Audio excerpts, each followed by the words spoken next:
It has been a while since I posted that I wanted to do Philippians, the Epistle of Joy. And I figure I'm never going to have time to just make it perfect. And I study as much as I want. So here we go. We're going to start with Philippians, the Epistle of Joy. And some of the background about why I wanted to focus on joy comes from a sermon that I gave at my church a while back, dealing with mental health issues and so far.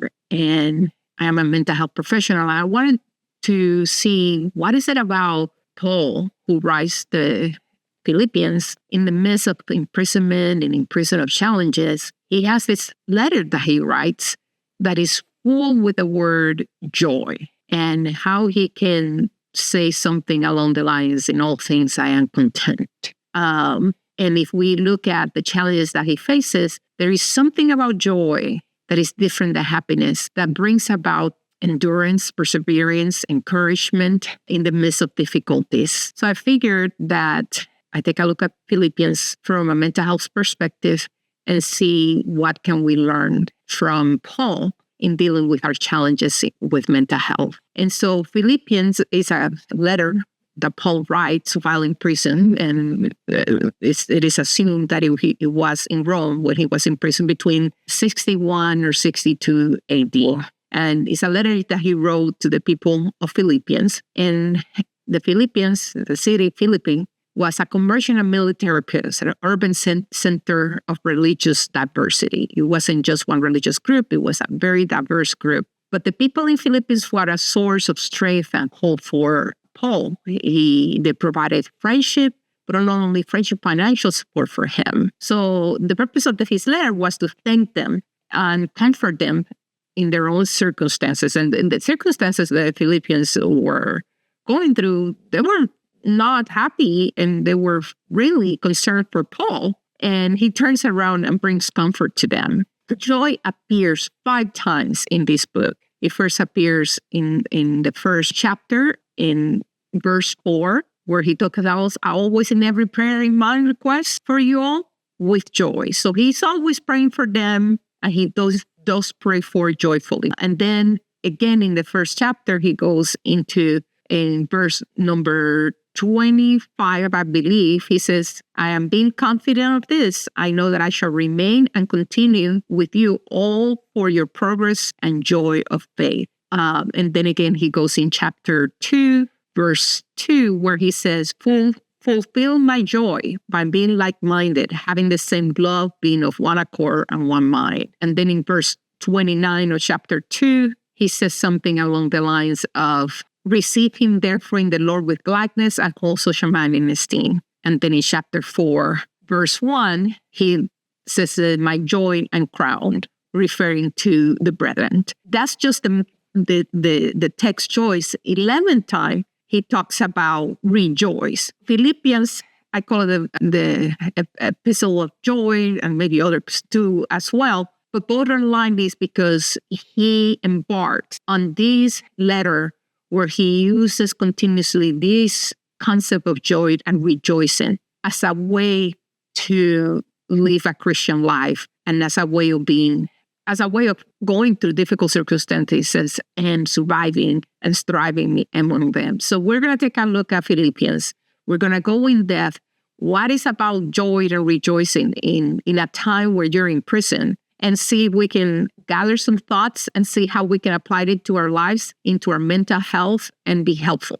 Join me as we go through this process, and I will see you again. So in Philippians, we saw in our last introduction that there were 5 times the mention of joy and 11 times of the mention of rejoice. And we're talking about a book that only has 4 chapters with 104 verses total. So if you think about it, 16 times there is a way of talking about joy in the verses. That's actually like a pretty frequent theme in this book. And so I wanted to see, what does the scientific literature says about the benefits of joy? It has a major impact on our life and our psychological, social, and physical well-being. And so basically, in summary, the literature talks about the fact that joy contributes to our psychological well-being because it fosters positive emotions. I personally don't like thinking of emotions as positive or negative because all emotions are emotions that we have. But let's think about like sadness, anxiety, depression. It usually has negative connotations. So let's look at joy as a way of emphasizing emotions and psychological well-being in our lives, so giving us satisfaction in our life. It's very subjective. Well-being is very subjective. But at the end of the day, how we think about our lives, how we look at our life has a way of improving an overall mental health. And therefore, one of the benefits of joy is that it increases our well-being. The other thing is that, and that's according to Keenan DeFoy and Sang and others, also, joy has the ability to improve our social relationships. And this probably makes a lot of sense to you because you think about the people you like to be around. Are they joyful or are they dread? Joy really facilitates our ability to connect with other people or have a stronger bond with them. It also reduces conflict. I mean, this is even improving in relationship, in couple relationships, those that use humor to kind of soften their conflicts and kind of back up from them, end up being in a better place. So joy not only improves our psychological well-being, but also helps us improve our social relationships, how we relate to others. It promotes positive interactions and enhances our ability to be empathetic towards others and have altruistic feelings, which means we want to give back and help others. And another thing that joy does, according to the literature, it increases resiliency. When we are joyful, and I'm going to make that connection immediately to Philippians, he's resilient in the midst of these tough circumstances, imprisonment. And he uses joy to propel forward and to continue striving in his pursuit of happiness and contentment in life. And he's able to cope in the midst of circumstances. And this is supported by the literature because we have seen that joy does build resilience and it helps people cope better with stress and adversity. And it also buffers against negative circumstances that create stress. And that kind of balances out, giving us a little bit more of an emotional stability and help us recover through tough times. That's according to Robinson and Fredrickson. It also does another thing. It enhances our creativity and innovation. When we are joyful, we are kind of able to open our minds to new possibilities. If you will, think outside the box. It allows us to have more of a repertoire, if you will, leading us to be more flexible and be more able to problem solve. We actually have more tools at our disposal. And so this ability to think broadly, enhancing our creativity, having more resilience, and being able to cope, having better relationships, having an overall psychological well-being. And on top of that, we're able to have better physical health, according to Oded. And Fredrickson goes further and says that it improves our immune function and overall psychological well-being. It's definitely good for our overall health. So, look, we're talking about here that the theme of Philippians has major implications to our overall well-being in our lives. And so there is a secret ingredient here. I think it goes beyond what the literature is talking about, that allow us to look at what is joy, that it helps us so much. And joy in the literature, and again, we're looking at it a little bit here at the beginning of our conversation. What is joy from the psychological perspective?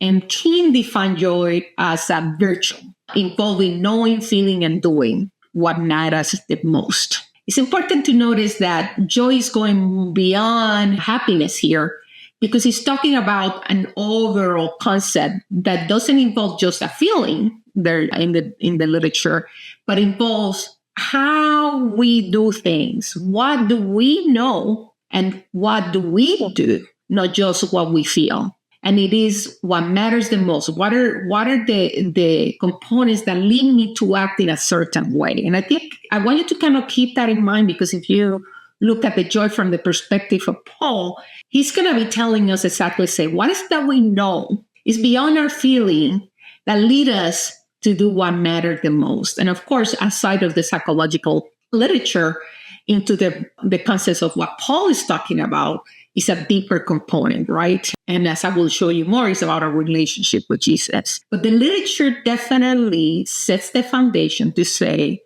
joy is definitely something that we need, benefits us, but benefits us physiologically, psychologically, socially, in all spheres. But joy is more than just a feeling. So it's not just happiness, it's a virtue. It's something that we actually use to just, how do we act?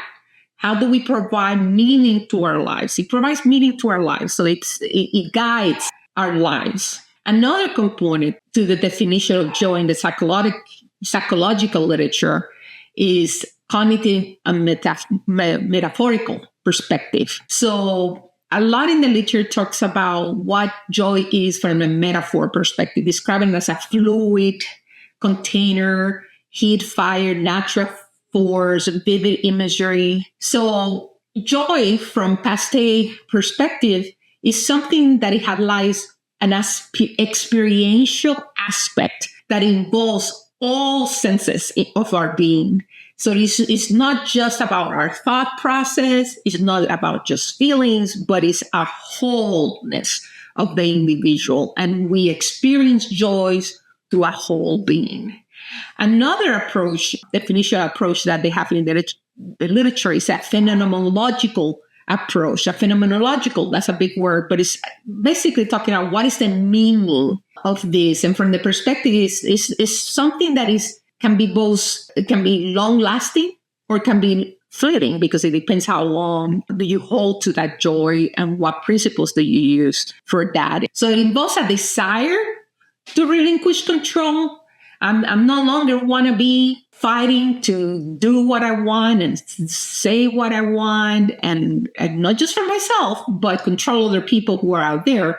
But it's also associated with having freedom, and that enables us to move freely and feeling secure with others. Because that joy, from the definitional perspective in phenomenology, which is a meaning-making approach, means that joy gives the freedom to move freely with significance and meaning towards others. And I know that's more of a complex approach. The thing that the literature does address, Cottrell talks about the fact that joy is very distinct from happiness. So happiness is I'll go more in depth because it's kind of later to distinguish this, but I would say from the perspective of control, joy is something that is connected with freedom, is connected with stability, is connected with virtue and self-control.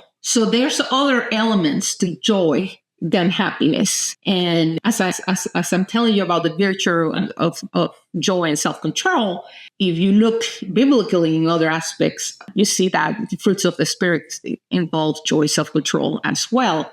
So there's elements that go beyond what is the feeling of this moment. Another thing that in the literature it talks about the definition of joy is also has some cultural context. And this is because culturally we experience things differently, but it reflects that it is a universal concept. That joy is not something that we just see here in our culture, but we can go at the end of the world and still see joy in those cultures. It's a universal concept. It may be expressed differently across culture, but it's a universal concept, such as the values of life, freedom, and faith. So the other thing about joy, according to Hester Kemp, is that it allows the expression of ourself, that we can find newer ways of being as we learn about who we are and renew ourselves to our lives in how we learn about ourselves. We are continuously, basically, joy resonates with us, is kind of moves away anxiety when we're able to see our lives from the point of view of joy towards freeing ourselves to be who we are meant to be. I like to tie that as I heard a while back, and I was talking to a friend, and the friend had an issue with why we were born to glorify God. That kind of saying bothered him, and I was like, yeah, this is interesting what you're saying. So I want to know what exactly glorify God means. So I went to study deeper and find out what glorify means, because if we look at it from the way we use glorify, it's like, look at me, I'm great, I'm this and that. So it might sound even a little bit narcissistic, if you will.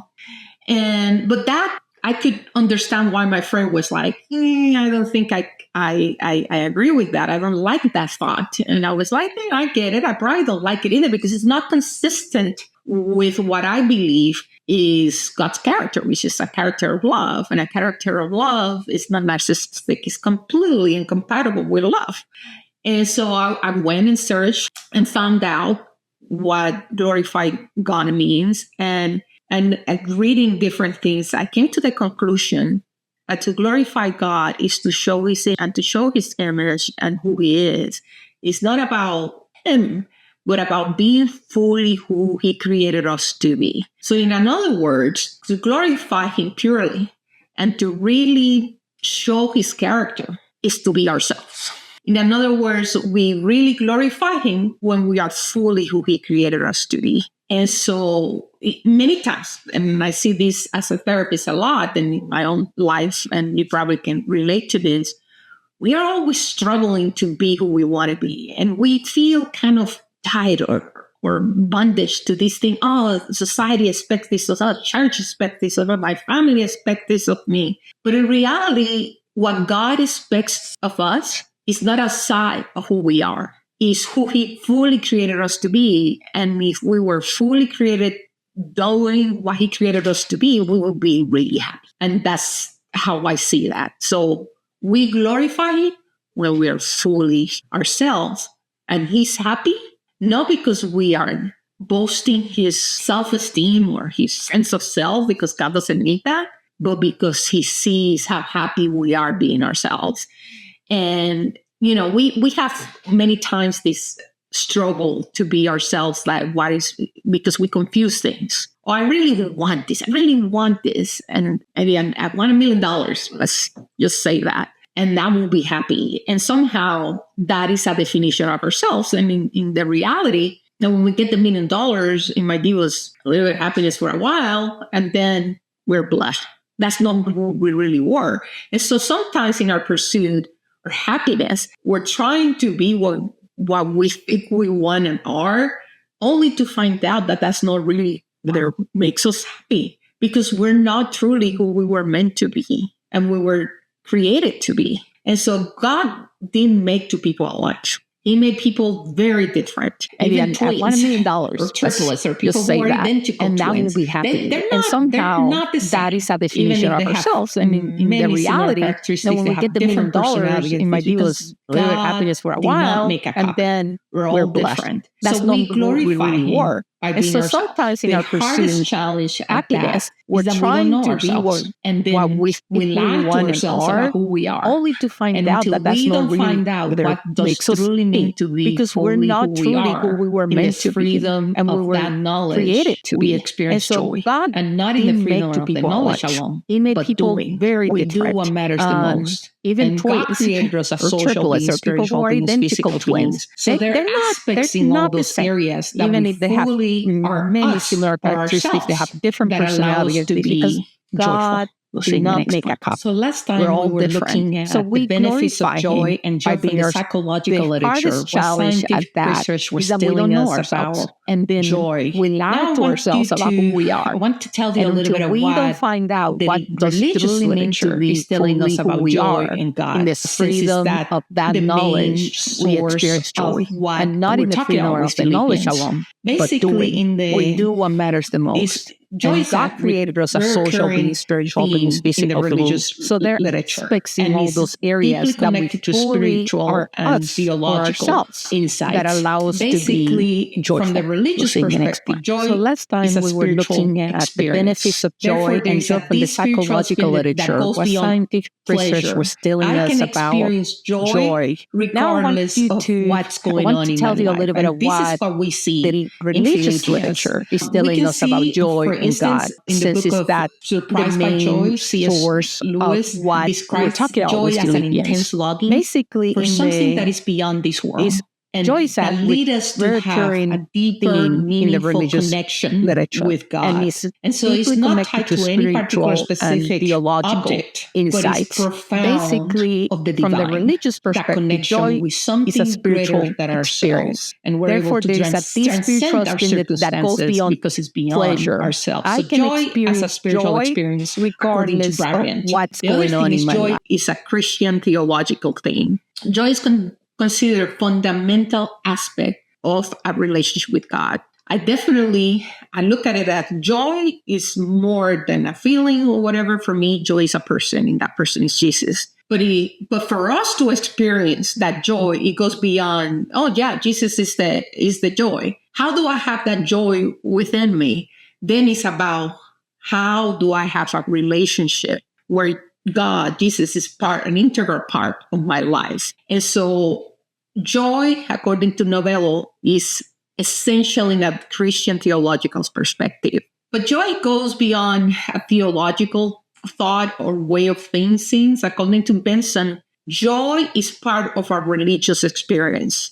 It goes beyond the experience of practicing. So the things that we do through worship, we share and express joy. Through prayer, we express and experience divine joy. So it's beyond a theological concept. It goes into a deeper experience of relating and expressing joy through prayer and worship. And then according to Crumbrey and Mancuso, it's not Anne, but it's the same place. So Crumbrey, Mancuso, he has addressed the paradox that we see in Philippians. Basically, he says, how can joy be part of a personal experience in the middle of suffering? And that's actually what you see across the literature of many theologians, and even looking at the other parts of the Bible, basically saying true joy comes from deep trust in God, that joy coexists. It happens at the same time that suffering is taking place. And that joy comes as a result of God's gift to us to help us through trials, to sustain us, to encourage us, to keep us going, to have that resilience that we need in the midst of problems. Others in the literature, like F. Lampiv, talks about joy from a philosophical perspective. In the philosophical world, it looks about it in the context of our religious belief, by saying this belief has a transformative power that comes from our unity and connection with God. So joy is both as a fullness in our life here, but it's also about our relationship with the divine. And joy, ultimately, according to Moser, is considered evidence of God's presence in our human life. We experience our relationship with God shows joy in our life, and is kind of a result, a fruit, if you will, of the Spirit, as we talked about before, indicating that we have a relationship with divine presence. And that interaction with a divine presence gives us joy. So joy in the literature is really intertwined with that experience with God. You cannot separate it. So beyond the psychological literature that talks about the benefits of joy and how distinguishing joy from happiness, in the religious literature, it goes really down to the core that joy basically is an experience with God, a relationship with God that in return shows our joy because we are in profound connection to God. So from that perspective, joy is a result of your relationship with Jesus. And so that's basically what you see in the book of Philippians. You're going to see how his joy is presented there, his joy coming from God, and how he prays for the Philippians to have that same joy.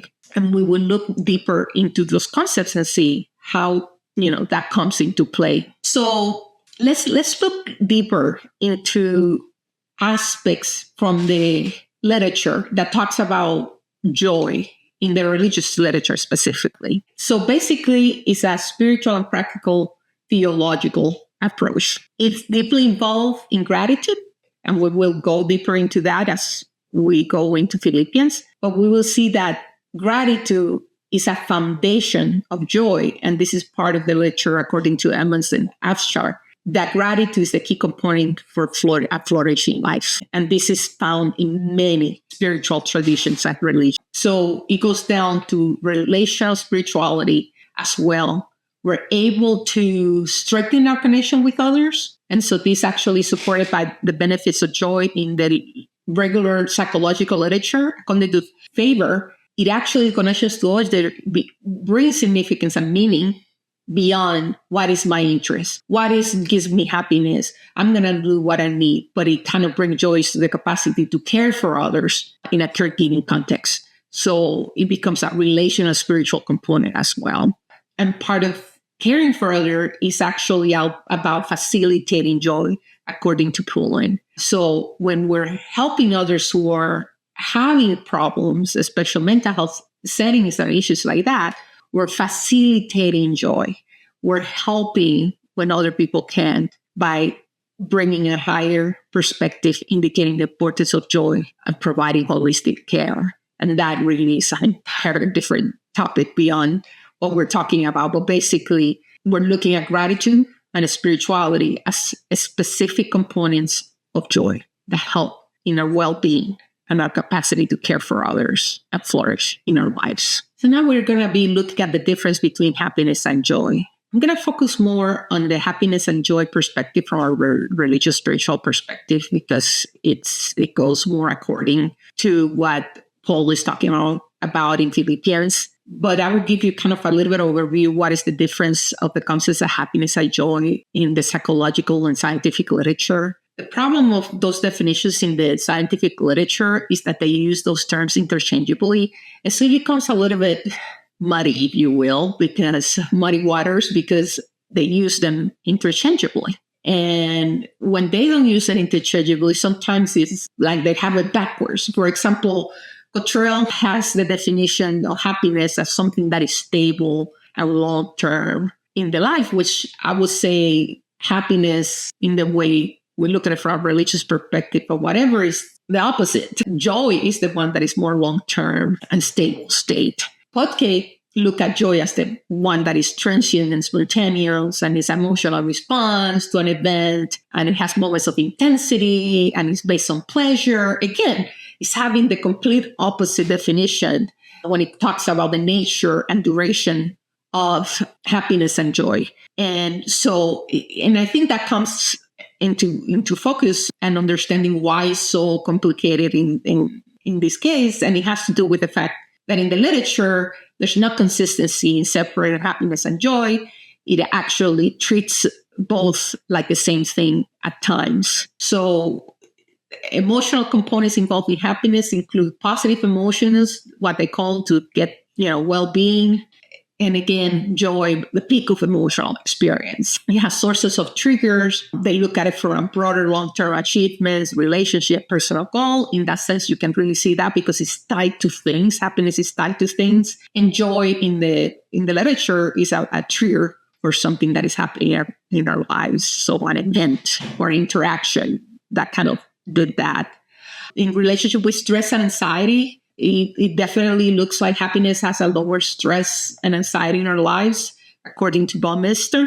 Podkay talks about that in challenging time does not have necessarily any correlation. Joy doesn't have any correlation with the absence of stress, but it can be an escape from those moments. And from a philosophical perspective or ethical perspective, happiness is associated with virtue and meaningful life, and joy is more or less subject to public or ethical evaluation. Again, it's so hard to use the literature to kind of sustain what joy and happiness is because the definition in the general literature is used interchangeably.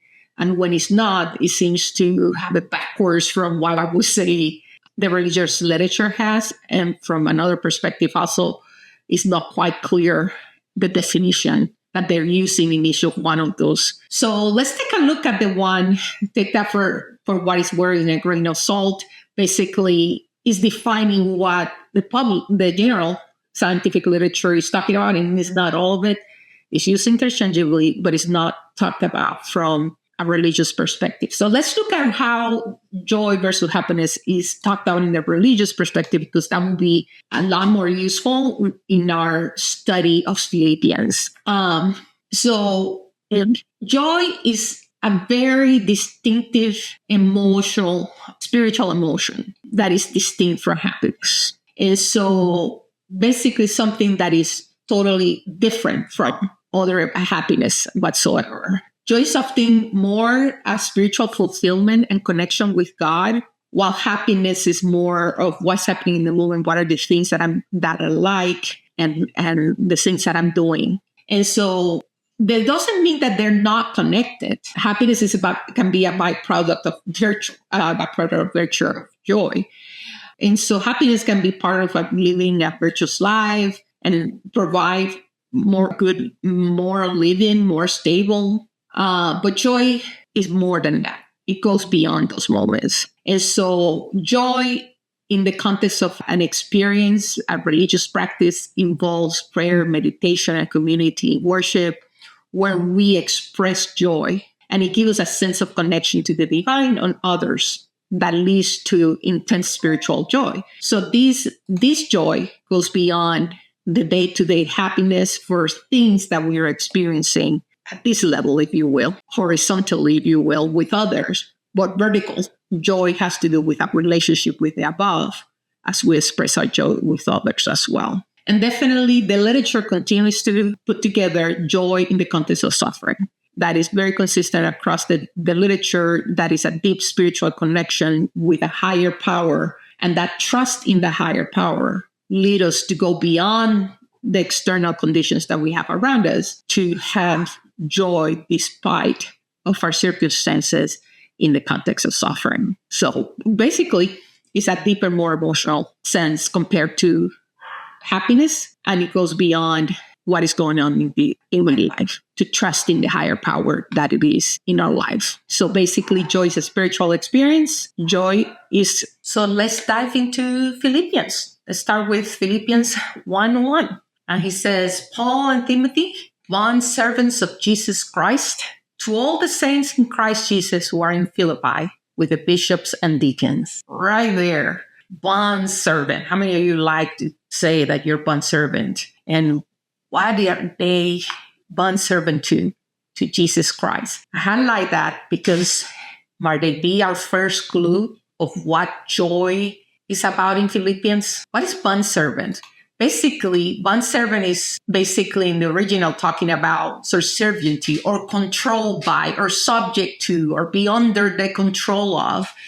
And I think that was very powerful when I was looking at the meaning of the word bond servant, because right there is our first clue. If I am totally controlled by Jesus Christ, because he is the leading force in my life, he controls me. I'm controlled by him. Therefore, it's the source of my joy.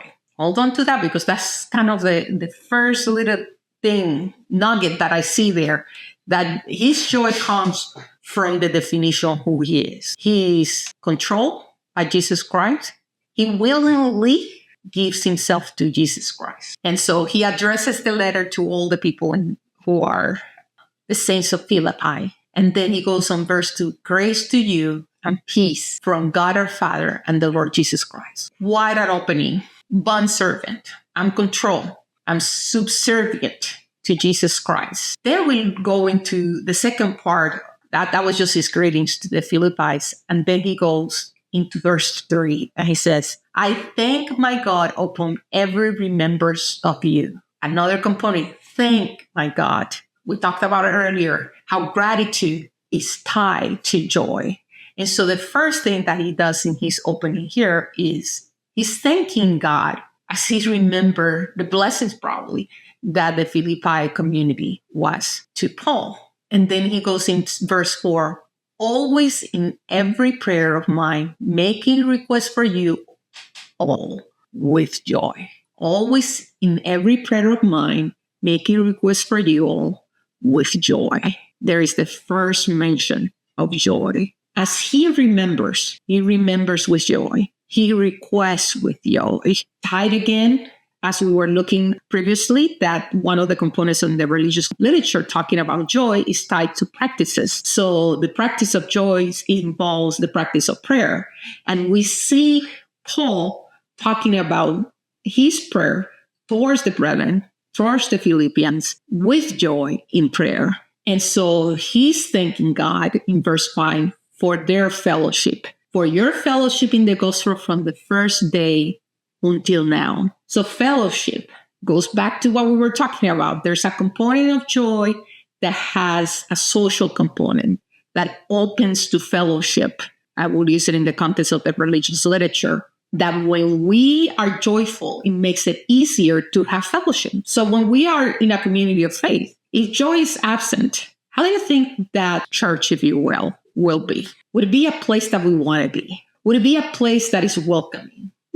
I don't know. If we don't want to be around somebody who's dried and not very joyful, would we want to be in a place that is not very joyful, a church nonetheless? So the Philippians were a source of friendship to Paul. They were not just people that he shared the gospel with, if you will, like a pastor who came in or whatever. He actually had a deep connection and friendship with them. And so he was thankful and he offered gratitude, a joyful gratitude for that relationship, because it strengthened him, because he provided him joy as well. God uses our relationship as a source of encouragement, as a source of strength, and as a source of joy. And the Philippians were definitely that for them. They were a constant source of friendship to them and also financial support. So definitely we can see from the very first moment that he uses the word joy, that he uses it in the context of prayer and in the context of thanksgiving and gratitude.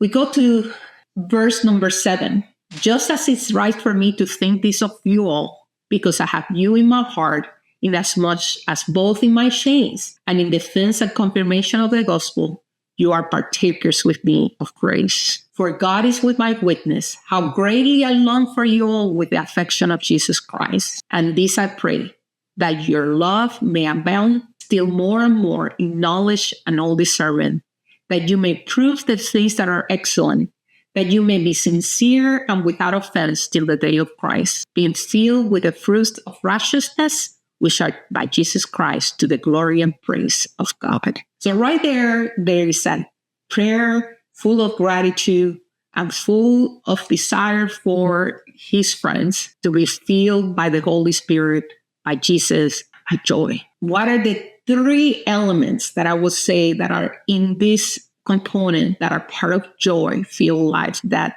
Paul is experiencing and is inviting us to experience, that can be a source of strength in our struggles with mental health issues as well? Gratitude. When we are thankful, even in the midst of difficulties, that can help us experience joy. Prayer and gratitude go together. Sometimes we can sit together and start praying and we go through a laundry list of all the things we need and we forget to say, oh, thank you, God, because you gave me all this, because it sounds like we forget that he gave us a lot more than the list that we have of our desires and wants. So thankfulness in meditation and prayer is important.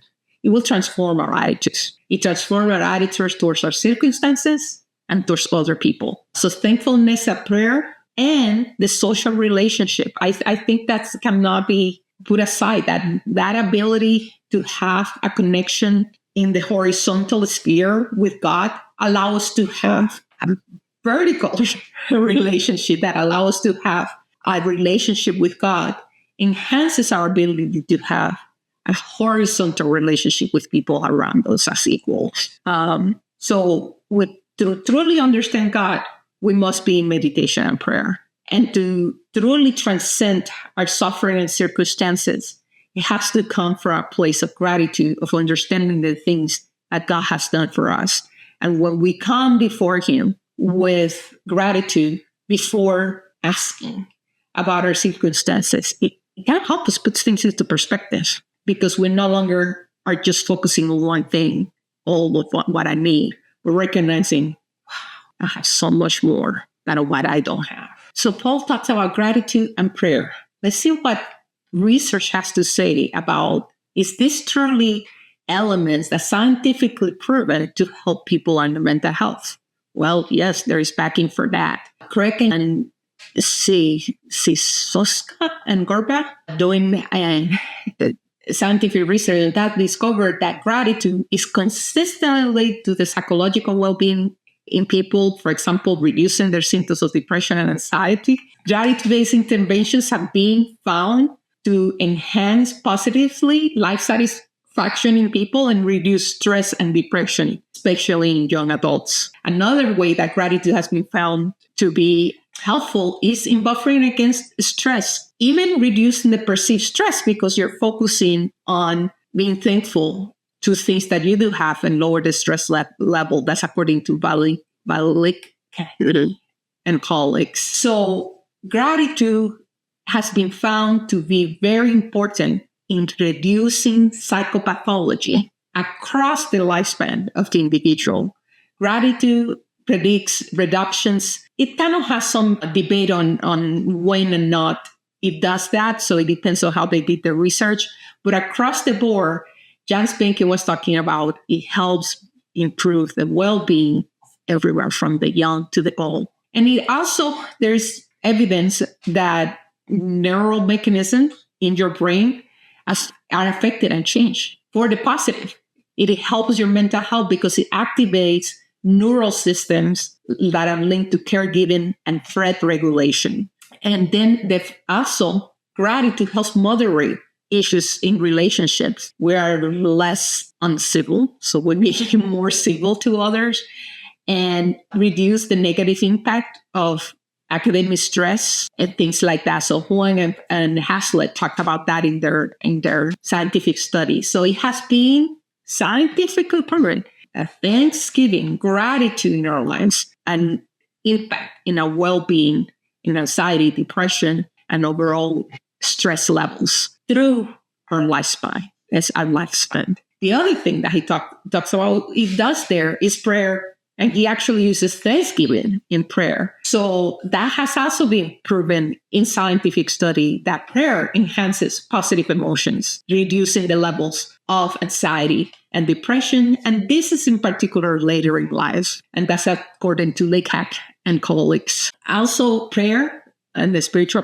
other spiritual practice, but the practice of prayer in particular, have very much mediate positive effects and well-being according to Albert Nuni and Kosicki.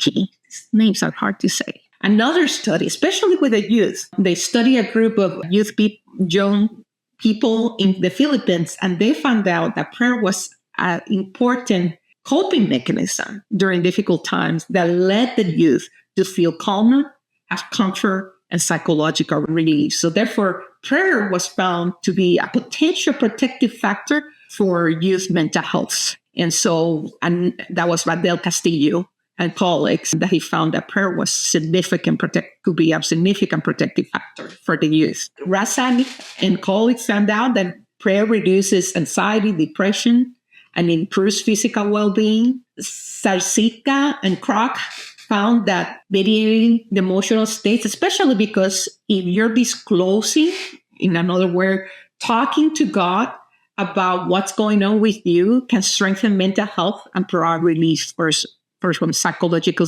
distress. So if you don't have no one to talk to, talking to God is helpful. I'm not saying that's the only thing. And I'm not saying that, that's going to fix, because knowing personally that also you can go in a rabbit hole in prayer and get very negative as well if you have depression, because that's what depression does to you. So basically, prayer and gratitude, the two main elements that Paul talks about in the first few verses, Philippians 1, have been scientifically proven to provide emotional relief and help with mental health issues and be even a protective factor. So prayer and gratitude, add them to your toolbox, mental health toolbox. So let's continue reading on Philippians 1:12. But I want you to know, brethren, that the things which happened to me have actually turned out for the furtherance of the gospel. Let's just start right there. A key element behind there, in the midst of the most of the toughest circumstances, searching for the silver lining. He's searching for perspective. He's looking to have a different way of looking at the circumstances. He says, instead of going, oh my gosh, I'm in prison. This is the worst thing that can happen for the gospel. I'm no longer out there. I'm no longer preaching. I'm no longer telling people about the love of Christ. How can he say that is for the furtherance of the gospel? But it was. So there is a cognitive reconstruction, if you will, a changing of a thought pattern to look at something different. We'll get back to another concept there that we can use in dealing with our mental health issues. But let's continue. Verse 13. So that has become, verse 13.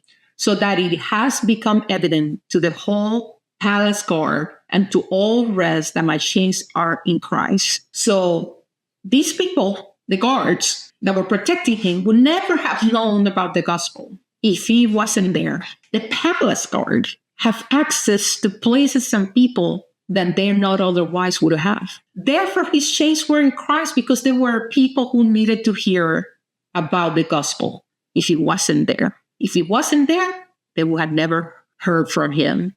So the gospel was further in a place that otherwise would not have been there. Number 14, most of the brethren in the Lord, having become confident by my chains, are much more bold to speak the word without fear. So the other thing that he found out is that he not only was able to talk to a group of people he otherwise was not able to tell them about the gospel, and probably more than anything by his actions, but the people who were afraid to talk about the gospel, they said, if Paul can do it, if Paul behind chains, it emboldens them. You probably have heard this about the Martys and things like that. They thought that, we killed them, we silent them up, but the blood of the Christians who were martyrs were like water to seeds to spread more. In number 15, he says, some indeed preach Christ even from envy and strife, and some also from goodwill. The former preached Christ for selfish ambition, not sincerely, supposing to add affliction to my chains, but the latter out of love, knowing that I'm appointed for the defense of the gospel. What then? Only that in every way, whether in pretense or in truth, Christ is preached, and in this I rejoice and will rejoice. Right there, it gives you the other ways of that he looks at it. The most important thing for him was that the gospel was preached. Who cares if they were selfish? Who cares what was the motives of their hearts? Christ was being preached, and he was glad for his change. What? He became confident by his change because he was a bond servant, right? What did we say the bond servant was? Somebody was subservient to somebody. He was under control of Christ. And what the number one thing he needed was Christ. And he was like, I have that. I don't need anything. And so right there is the component of Christ has been preached. I want you to hold that because I'm going to wrap that up in the bottom of everything, because I think that's the center of all. Joy is Christ. Joy is Jesus. It's our relationship with him. Him being a bond servant to Christ is, I give my life to Jesus. You have control over it. Doesn't matter what you do with me. As long as Christ is preached, I'm okay. And so the theme there, when you look at verse 18, where he finished with the first two times, I believe that he talks about rejoice. It doesn't matter. Joy gives hope and intensifies in trial. When I'm joyful, I have hope. I have hope in the midst of trials. So the basic other component we had and prayer. And then you see him shifting the way he thinks to a new way of thinking. You can call it cognitive restructuring as a way to look at things from a different perspective to deal with his reality. Let's see how the scientific research helps us with that. Okay, in this session, I talked about cognitive restructuring, saying that Paul basically used a cognitive restructuring. So let's define what that is. It's basically a way that it has been scientifically proven to help manage a wide variety of mental health issues, including anxiety, depression, and stress. And I give you some scientific research support for that. Let's define what that is. Basically, cognitive restructuring is a therapeutic technique using a scientifically proven approach to help individuals. It's called cognitive behavioral therapy. And basically, this is identify, challenge, and alter negative or distorted thoughts. So basically, you're replacing automatic thoughts that come to your mind, irrational or maladaptive thoughts, with more balanced and objective rational ones. So you see Paul saying, hey, listen, I'm in chains, but it's for the best. You know, it has benefited the gospel. It's being preached to people who have not preached before. When you look at that circumstance, and if you're depressed or you're anxious and you're, oh my goodness, this is the most awful situation, what it takes is looking at it from a different perspective. And definitely that's what I see him doing. And that doesn't necessarily mean that he follows specifically the step of cognitive behavioral therapy, which probably he did without knowing it, because under the influence of the Holy Spirit, if you will. But ultimately, he was able to see things differently. And I bring cognitive restructuring to mind for people who deal with mental health issues, because joy kind of helps us see things from a different perspective. But more than that, when we are in depression and anxiety, what that does is it really is a cognitive and mood disorder, which basically says it changes my mood and it changes the way I think. And people many times don't understand depression, don't understand anxiety, don't understand the things. Oh, come on, you just need to think differently. You know, it's not that simple when your mind is telling you you're the worst person in this planet and you feel and think that way. And so it becomes essential that you kind of have a cognitive restructuring, which means it's taking steps to identify those automatic thoughts that are coming to your mind. They're spontaneous. You cannot just help them. That's why depression and anxiety is very hard, because they just happen. And if you just let them linger, it just bogs you down and you just go into this rabbit hole. And it's a never-ending hole into darkness, and deeper you go. So there has to be a point where you say, okay, I'm going to challenge that thought. I'm just not going to believe that. Are these the real? You evaluate these thoughts and say, is the true I'm the worst person on the planet? And I will say probably not. I will believe that there's people who are better than you or worse than you, if we actually use human ways of gauging, because we always can find somebody who does better than us and worse than us. That's just a fact. So we kind of evaluate our thoughts and question the evidence. Is it true? Are my thoughts telling me the truth? And replacing them with balanced thoughts. That's basically where cognitive restructuring is. And basically challenging the thoughts, stopping the thoughts, and looking for a new way of doing that. So what does the literature tell us about the effectiveness of cognitive restructuring? It's highly effective. Cognitive behavioral therapy, one of the most evidence-based, which means scientifically proven ways to combat depression, has proven that if we change our thoughts, we can change our feelings and our behaviors. Is it that simple? Of course not, but it's one of the things. Behavioral activation approaches, which is also another evidence-based, scientifically proven approach, have shown that. So see how Rova and his colleagues demonstrated the effectiveness, finding no major differences. Other people have found that not even with medication. That's not true for everybody in every circumstances. Just that caveat, because you might say, oh, you don't need medication. There are circumstances where you might need medication. Then Shidara and his colleagues found that it increases the ability to people who use virtual and guided tools to change the cognitive restructure. So in other words, they use virtual reality to help people change the way they think about things. And they found that it was significantly helpful in helping people change their automatic thoughts and improve their mood. So it's that combination of using virtual reality tools with cognitive restructuring to change the automatic thoughts of individuals so they can improve their mood. Absolutely wonderful approach. The other thing is combining relaxation techniques. Atensi and Rifameuccia demonstrated the effectiveness of cognitive restructuring for relaxing techniques in anxiety. Because if you think about it, anxiety is we're worrying about what happened and just, oh man, I said the wrong thing. Or about tomorrow, I'm going to fail that test. I know I'm going to do wrong. And so when you look at it, our thoughts are in the midst of that anxiety. So what they have found is that the combination of changing the way we think, cognitive restructuring, with relaxation techniques can significantly reduce irrational thoughts and triggering anxiety and improve the well-being of people. Martin Nengo and colleagues found one of the most common evidence-based techniques used in mental health apps for depression. In other words, a lot of apps now are there for mental health for helping people. But they found out that one of the basic components that they have in those apps is cognitive restructuring, helping individuals kind of change the way they think about things. And it has been very effective in varying degrees, depending on the individuals. And with the mobile apps, it's kind of hard because it's different situations that they use it, but they found it effective across the board.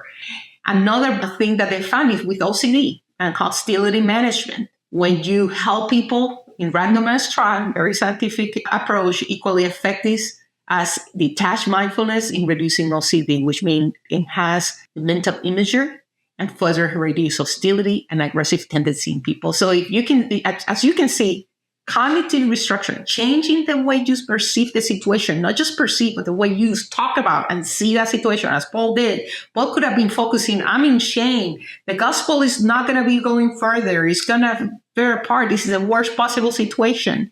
He changes, has a different perspective and see, yeah, I'm here.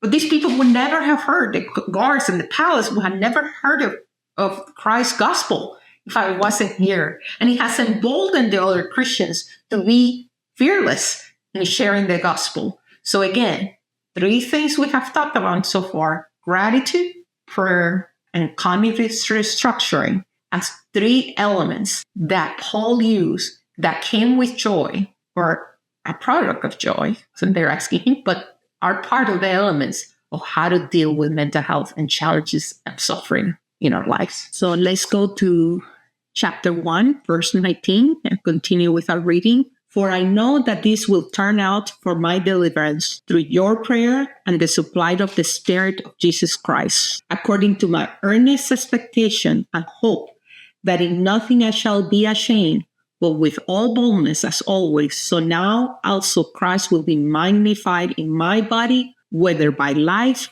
or by death. Bold words, right?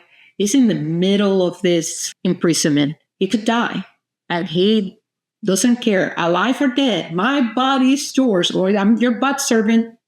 I'm under your control. And by life or death means by death as a martyr, I glorify you, and they will know of you. Or working hard in life, I will let others know of you. And number 21, for to me to live is Christ, and to die is gain. Joyce.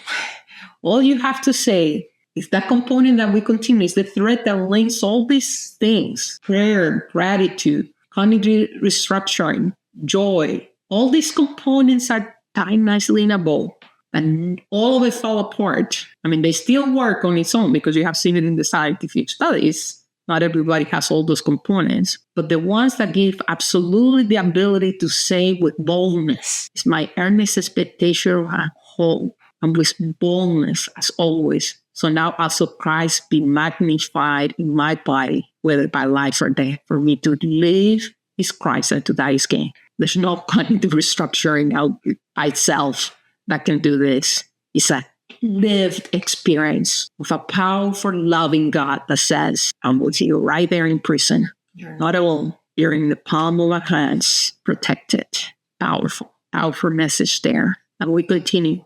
But if I live on the flesh, this will mean fruit from my labor. Yet what I shall choose, I cannot tell. For I am hard pressed between the two, having a desire to depart and be with Christ, which is far better. Nevertheless, to remain in the flesh is more needful for you. And being confident of this, I know that I shall remain and continue with you, all for your progress and your faith, that your rejoicing for me may be more abundant in Jesus Christ and my coming to you again.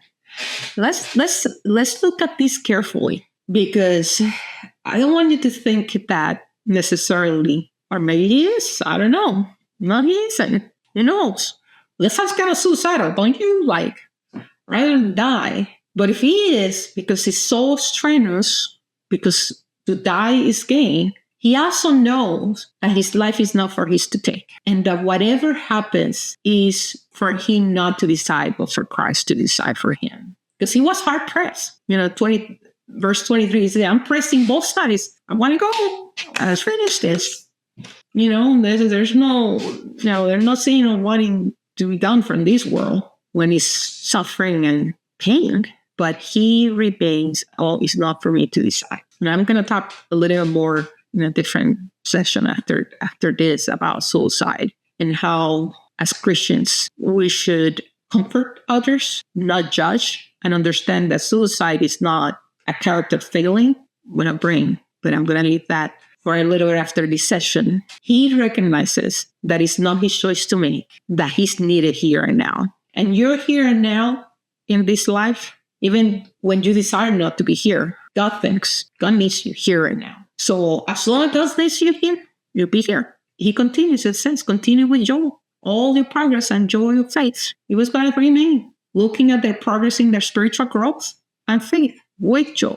And he's not only talking about the joy he experiences for them, but he's talking about the joy they experience rejoicing. When he returns to them, they will be joyful to see him. So to live in Christ, that's the main element that ties the entire letter. The source of the joy, the reason for living, even when he desired not to be there. The goal, how do we push through when we feel like we cannot go on?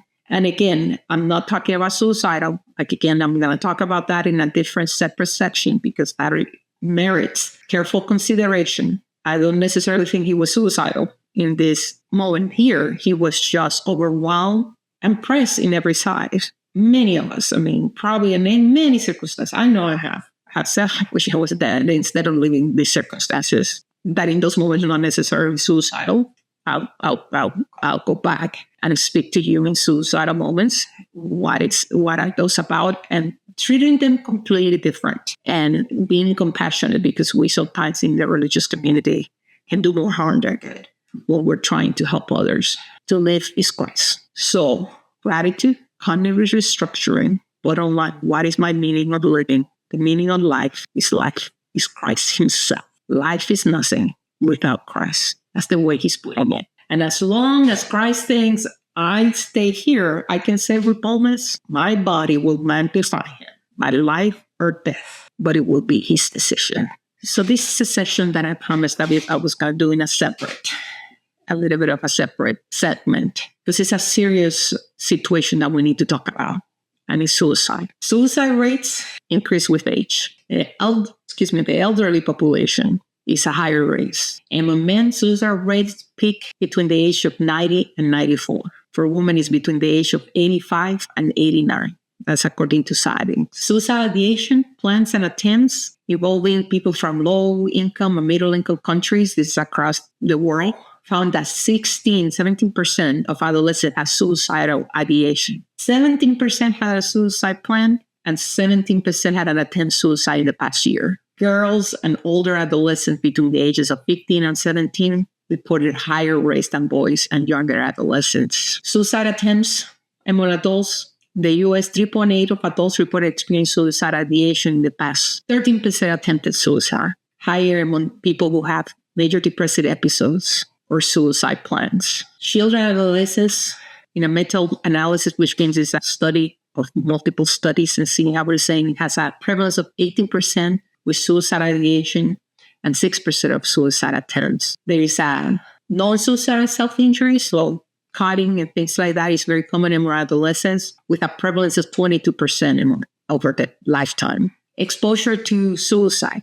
A meta-analysis study that looked at all the study found 21.8% of individuals had been exposed to suicide over their lifetime. In other words, they knew someone, a friend, a peer, a family member. Let's say 21.8 is 22% of the population. So you can see how serious this problem is. It's something that impacts greatly the elderly and adolescents, middle-aged men. You can see it at any age. So it's important we take seriously this conversation. We don't make it a spiritual matter. Oh, you're not close to God and whatever. This is a mental health issues, 60 conditions. What are some of the predictors, that underscore the need among the adolescent, the elderly, and those who have mental health issues that are more likely? Well, psychological distress is a predictor. The more distress, the more symptoms you have, like suicide, ideation, depression, anxiety, or experience hostility in jail, are a stronger predictor of death within 1 year after a suicide attempt. So the more distress, the higher the likelihood of completed suicide. So if you have attempted before, there's a stronger risk factor as well. Nearly 60% of total suicides in a study population occur on the first suicide attempts. So you don't have to have a long history, but the first suicide attempt could be the fatal one. And if you have previous risk factors, like previous attempts, definitely puts you more at risk. 1 under 51 with mental health conditions like depression, substance abuse disorders, substance use disorders as well. And between 2014 and 2018, the incidence of both suicide attempts and completed suicide attempts has increased. They are more likely to complete suicide, while women are more likely to attempt. And this is because many times men might choose more fatal forms than women. But again, factors that are likely influencing this rising trend is untreated mental health issues, marital issues, increase the separation, divorce, risk of suicide, living isolated in rural areas increases the likelihood. Another thing is bipolar and the suicide risk. Bipolar patients who experience this bipolar have extremely high risk of suicide, with risk up to 20 or 30 times higher than the general population. And those particularly with bipolar 2, and bipolar 2 disorders are those who have rated instances of depression with a few days or higher mood, but not necessarily a full manic episode. They have more likely, the 20-30% chance higher of completing suicide. So factors that influence that is a history of suicide in the family, their previous attempts, all their psychiatric issues, that are included, that, bipolar, substance abuse, other personalities, or anything that is combined with that increases the chances of suicide. There's a particular group of people that also can be have to be taken in serious consideration as those who are terminally ill. And that's a controversial topic because there's other issues tied to that. But I want to kind of talk about the prevalence of suicidal thoughts among the terminally ill patients, because they want to finish their pain and they might be suffering clinical depression. And so oftentimes, especially when one student by Brown and colleagues studied 44 terminally ill patients at the discovery 10 had desires of early death, but then were diagnosed with clinical depressive illness as well. So you can have at the same time that having the terminal illness, of course, clinical depression because of the circumstances that you're going through. Oftentimes, terminally ill patients have irrational suicide, and what that means is, like I said, for controversial issue of euthanasia and things like that, where it's legal even in some states, even has gained social acceptance that it's okay to, finish your life because you're going to die anyway, but you can die in your own terms and your physical suffering. But depression, loss of autonomy, and burden to others tend to be key factors, like they're very severely depressed and they feel like they're going to burden their families and they don't want to be a burden to their family. So, but this is a unique group of people that have a higher risk as well, but it has a different component of looking at that. I'm not judging in any direction or saying they're right or wrong. I'm just saying it's a unique factor that is present as well under those circumstances. But let's think about suicide, really. You kind of have to understand, we all have to understand, that when somebody wanting seriously, or by the way, that is not seriously, to end their life, there's something very wrong with our brain. Because our natural reaction, we have reflex, right? And if something's I've fallen off.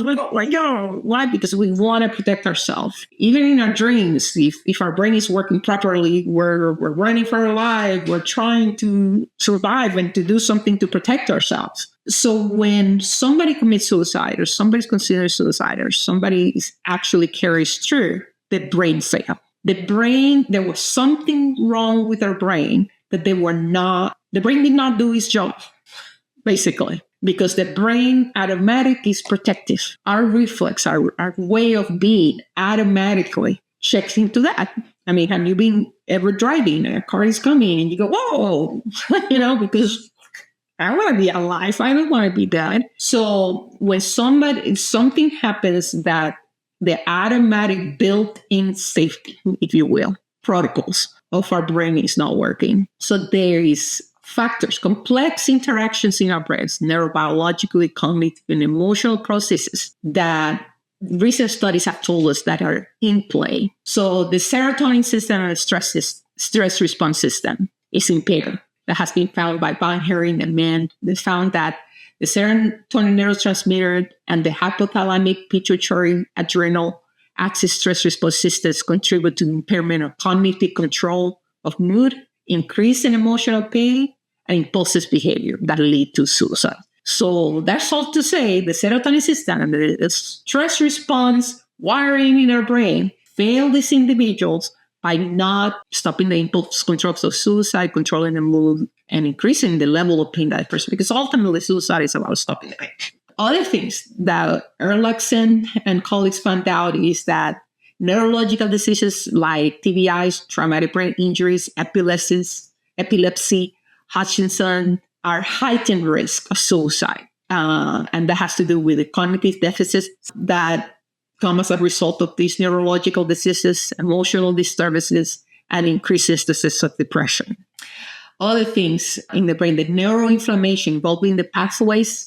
For example, the kynurenine pathway can reduce the serotonin and increase the glutamate transmission, leading to cognitive impairments. They decrease the brain-derived neurotrophic factor levels that are associated with impaired neuroplasticity, contributing to suicide tendencies. And that's by Wistolowska and Stanek and colleagues. Another study by Jolan found that brain circuitry dysfunction, particular areas in the prefrontal cortex, anterior cingulate cortex, and amygdala have been observed in individuals with suicidal tendency. These areas involve emotional regulation, so they're not very good at regulating the emotion, decision-making, and process negative emotional stimuli, all of which are disrupted in suicide individuals. So in other words, the factors that prevent the brain circuitry that helps people regulate their emotions and make good decisions and process negative emotions are disrupted and not able to function correctly.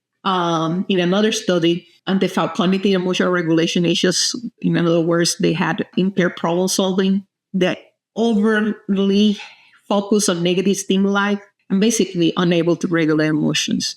That predisposes individuals to suicide crisis, especially during periods of stress. So as you can see, the brain and everything that functions there, from disrupted serotonin to impaired stress responses to neuroinflammation and functional changes to brain areas that regulate emotion and decision-making, contribute to the failure of the brain to protect individuals from suicide attempts or suicide thoughts. I say all this to say this brain, this wonderful computer, if you will, that God made for us to regulate our system, is malfunctioning in individuals. We have to know, people say, well, mental illness is not the same as a physical illness. When I see a broken arm and blood coming out, I know it. There's actually something I need to go to the doctor. But mental illness is actually same as a physical illness, because the physical illness is in the brain. The difficulty in seeing it as such is because it's such a wonderful organ in our body that God has made so complicated that it's malfunctioning, that it's not helping, that we end up saying, well, it's the personality. It's a failing of the individual, when in reality, it's a failing of the brain. And I want you to think about that so you can have compassion for the individuals who are going through this. Not only that, I have worked with individuals who are survivors of suicide, which means that another person a loved one lost their suicide and lost them to suicide, and the religious community and their faith community see it as they're going to hell kind of thing because they did something that God didn't want. And I want us to think differently. I want us to think that the brain failed them. That's what happened. The brain was sick and the sickness killed them. And we need to be compassionate. They were in pain. And we don't need to create more in pain because there's higher instances of people turning to suicide when somebody in the family has committed suicide. So we don't want to add to their pain. We need to be a community of faith that is compassionate, loving, and showing God's love to them.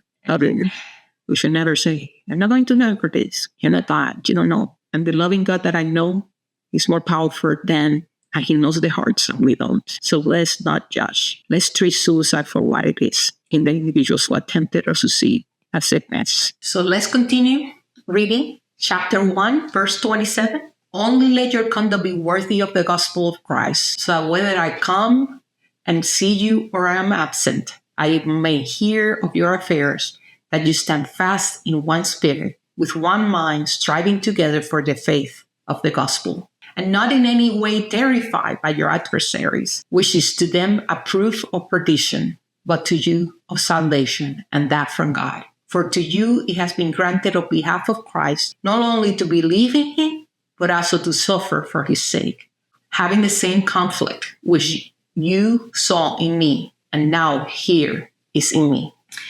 So that first one, having the same conflict, worthy of the gospel of Christ. What is that? There seems to be something there that is another secret. And basically, the conduct of the gospel of Christ is, what is the gospel? It's good news, but it's about the gospel of Christ, the good news of the love of Christ. So your conduct that promotes love. That's another key factor. How in our social interaction, instead of being adversarial, me first, there is community. Unity in community, not uniformity.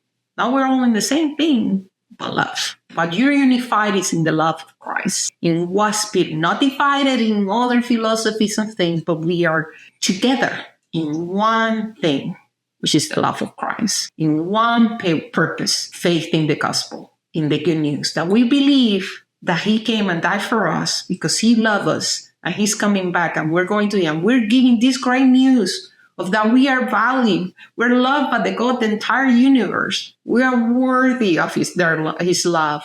And He loved us so much that He want to give that to us so we can share that love. And the power of social community, fellowship in unity of love. The unity is the love that I'm emphasizing here. There's another point there, but let's dig deeper into the second point that I think we can see there. And I think it's in verse 28, which is not in any way terrified. So in other words, the calm manner. Look at all those martyrs. There was a calm manner about them. They were not terrified. There was no fear. The love of Christ. Christ cast out fear. So conduct worthy of the gospel. Love. Love casting out fear. Because God is love. And love embodying us in our community of faith casts out fear. Because God is in our midst. That is the next element to focus on. So social interaction. Community of love. That's what we're focusing here as another component, as a protective factor included in the joy experience. And Paul is saying, be in unity. And I'm looking at what does that unity look like? So recent research talks about social cohesion, higher social cohesion, which I will say unity, at the community level. Reduce negative effects, income deprivation, or mental health. Strong social cohesion tend to experience less mental health disparity, especially related to economic factors. So unity helps that, which is what I'm equating here.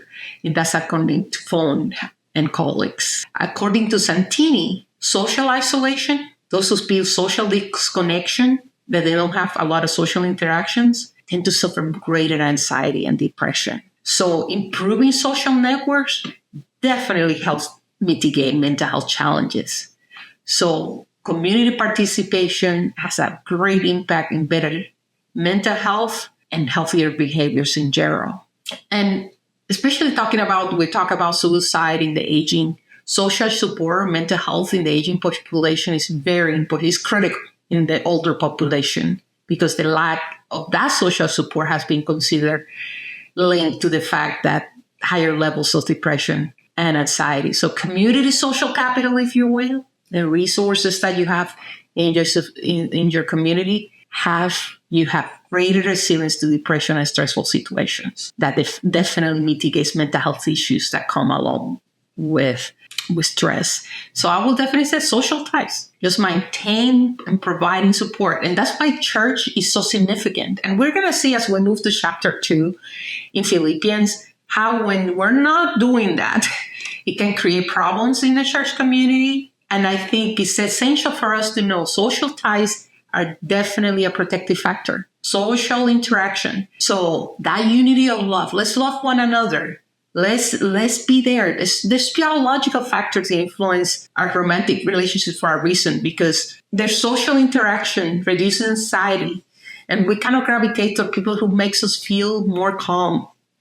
If that's, of course, I'm talking about romantic relationships, but we can be a community where people can come and feel love and care for. So face-to-face interaction is kind of hard nowadays. I mean, I think our populations keep going more and more into online. There's nothing wrong with doing this online. But at the end of the day, we need to see people. We need to be in touch with people. So the quality of the relationships is essential. And I think that's what Paul was talking about when he says, they talk about the unity of our community, be together in love, be there for each other.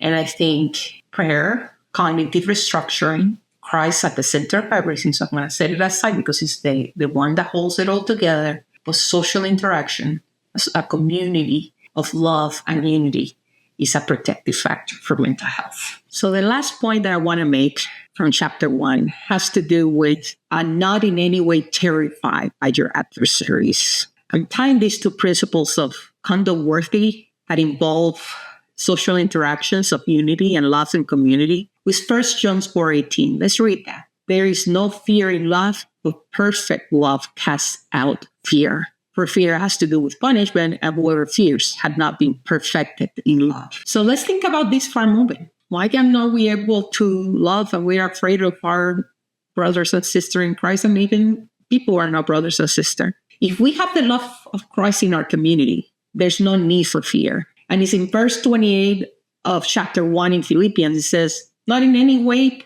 terrified of our adversaries. If I don't have to be terrified of adversaries, why do I have to be afraid of my brother and sister in Christ if I'm perfected in the love? And love, and the perfected love is the love of Christ. When I'm in union with Christ, I am at peace, calm in his arms, knowing that I'm protected by him, that any wound that comes had come to him first, and he can help us through. So we can relate to our brothers and sisters, other people in general, because we love them. You know, many times we are defensive towards other people, looking at how they're going to hurt me or whatever. We're looking out for ourselves because we're afraid. But if we are in the love of Christ, unified in that love, which is the conduct to be worth it, that he talks about in verse 27. If we are unified in the love of Christ, filled by the love of Christ, there's no fear, because there's no fear in love. I love you. I don't have to be afraid of you. God loves you. I don't have to be afraid of you. And many times we relate to other people as adversaries, even people who are family members, instead of saying Christ foremost and all. And so in these social interactions, if we read 1 John 4:18, the conduct worthy, I would invite you that conduct is, I will love all others as Christ loves me. I will treat all others as Christ treats me. I will expect from others what Christ will expect from me. So social interaction was the last one. So a summary again, first, gratitude. Gratitude helps us keep perspective. And when we bring in prayer our gratitude, we keep in perspective that we have more to be thankful than to ask for.